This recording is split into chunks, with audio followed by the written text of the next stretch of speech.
അവൻ പറഞ്ഞതിൽ ഒരു തെറ്റുമില്ല. ആഭ്യന്തരം അവന് തന്നെ കൊടുക്കണം.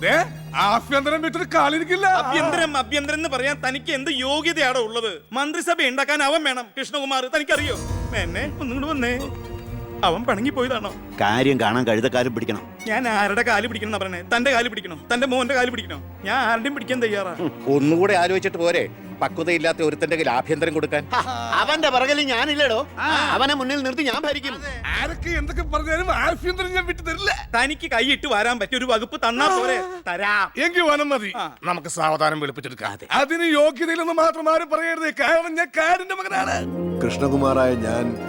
കൃഷ്ണകുമാറായ ഞാൻ നിയമം വഴി സ്ഥാപിതമായ ഭാരതത്തിന്റെ ഭരണഘടനയോട് ഒരു മന്ത്രി എന്ന നിലയിൽ എന്റെ കർത്തവ്യങ്ങൾ വിശ്വസ്തയോടെ മനസാക്ഷിയെ മുൻനിർത്തി നിർവഹിക്കുമെന്നും ബി കൃഷ്ണകുമാർ ആഭ്യന്തരമന്ത്രിയായി സത്യപ്രതിജ്ഞ ചെയ്ത അധികാരമേറ്റു. ഗവർണർ നരേന്ദ്ര ഷെറാവത്ത് സത്യവാചകം ചൊല്ലിക്കൊടുത്തു.